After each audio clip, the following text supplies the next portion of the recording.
everyone, welcome to story time. Today we're going to read two stories and they're both about sheep. The first one we're going to read is called Emma's Lamb by Kim Lewis.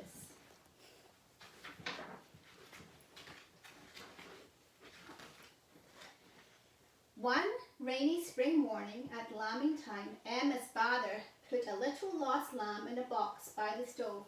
Then he went back to the field to look for the lamb's mother. Lamb and Emma looked at each other. "Bah!" said Lamb, sitting in the box. Emma wanted to keep little Lamb and look after him all by herself. So Emma dried Lamb because he was very wet. She tried to keep him warm because he was very cold. Emma fed Lamb because he was very hungry. When Lamb was dry and warm and fed, he and Emma played. "Bah!" said Lamb, getting into a mess. Then Emma took Lamb for a walk and he skipped along behind her, and Emma decided to play hide and seek. She closed her eyes and counted to 10. "Here I come," she cried. Emma looked for Lamb in the stable. She looked for him in the barn. And she looked for him in the granary. And she looked for him all around the yard. She couldn't find Lamb in the house. He wasn't in the box. And she couldn't find him in the sheep pens either. "I give up," she shouted. But Lamb was nowhere to be found. Emma didn't want to play anymore. She wanted Lamb to come back. She thought he might be cold and hungry. "Where are you, Lamb?" she cried. "Bah!" came a sound from the hay shed. Emma ran inside to look, and Lamb sat up in the nesting box where the hens had laid their eggs. "Bah!" he cried and ran to Emma. "Lamb, I thought I'd lost you," said Emma, holding him very tight. She couldn't look after the lamb all by herself. He needed to be with his mother. But where was she? Then Emma saw her father across the field. A ewe without a lamb ran ahead of him, calling. "Bah!" cried Lamb, and he wriggled to get free. Emma put him down, and Lamb ran as fast as he could to his mother. Emma went to the field the very next day. When she called, Lamb came running to see her. "Will you remember me?" asked Emma. Lamb and Emma looked at each other. "Bah!" said Lamb, wagging his tail. What do you think? Do you think Lamb will remember Emma? The next one we're going to read is called Amos's Sweater. This is one of my favorites. It's kind of a funny story. It's by Janet Lynn and Kim Lefebvre. Amos was old, and Amos was cold, and Amos was tired of giving away all his wool. So one summer day when Aunt Hattie went out to the pasture with her big clipping shears, Amos balked. "Bah!" he cried, and he butted Aunt Hattie and ran away. "Amos, stop!" shouted Aunt Hattie. "Stop, Amos!" But Amos did not stop. Aunt Hattie ran after him. She chased him around and around the meadow. She chased him up and down the hillside and across the brook. But Amos was too fast. Uncle Henry had to help catch him and hold him down. Then Aunt Hattie clipped his wool. "There now, Amos," she said. "That wasn't too bad, was it?" "Bah!" said Amos. And Aunt Hattie gave him an apple to make him feel better. But Amos did not feel better. He was old and he was cold, and now he was angry. Aunt Hattie washed the wool, she combed it, and she spun it, and then she knitted it into a big, warm sweater for Uncle Henry. "It wasn't fine, Amos. Isn't it fine, Amos?" She showed him the big, warm sweater. "Bah!" Amos snatched at the sweater with his teeth. Every time Amos saw Uncle Henry wearing his sweater, he bit it. There were holes everywhere, and Aunt Hattie had to mend it.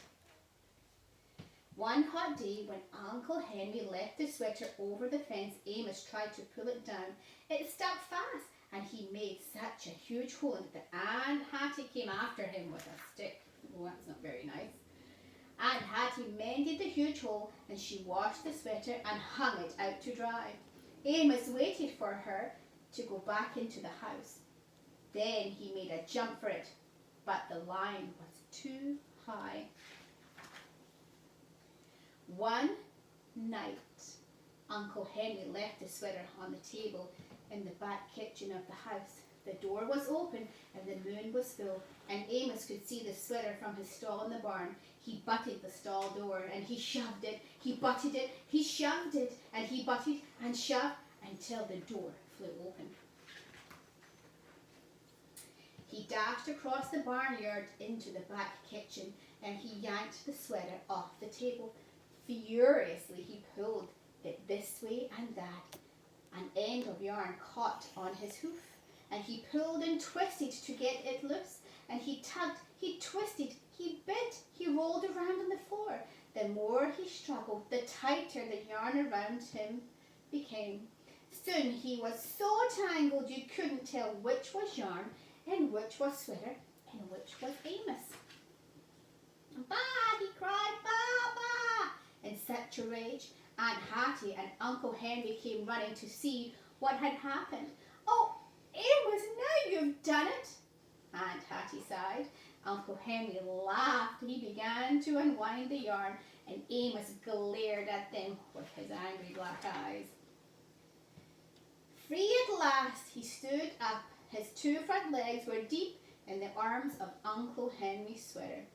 His head poked through the top. "You know, Hattie, Amos is old," said Uncle Henry. "And maybe Amos is cold," said Aunt Hattie. "And maybe," they said together, "Amos is tired of giving away all his wool." Now, if you go to the farm where Aunt Hattie and Uncle Henry live, you will see the sheep out in the pasture. There is one standing a little apart. That is Amos. He is old, but he is not cold because he is wearing his sweater. Now this time I made some little finger puppets that are sheep. And we're going to do a finger play with sheep. It's called 5 White Fluffy Sheep. Here we go, almost there. There we go. So I have 5 white fluffy sheep in the pasture, fast asleep. The wool kept them warm all night long. The farmer slipped away with one and sheared the wool till he was done. And then there were 4 white fluffy sheep. Ba, ba. 4 white fluffy sheep in the pasture, fast asleep. Their wool kept them cozy all night long. The farmer slipped away with one and sheared the wool till he was done. And then there were 3 white fluffy sheep. Ba, ba. 3 white fluffy sheep in the pasture, fast asleep. Their wool kept them cozy all night long. The farmer slipped away with one and sheared the wool till he was done. And then there were 2 white fluffy sheep. Ba, ba. 2 white fluffy sheep in the pasture, fast asleep. Their wool kept them nice and warm.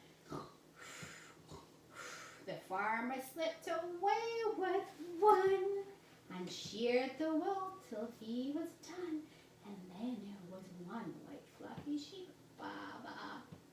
1 white fluffy sheep in the pasture, fast asleep.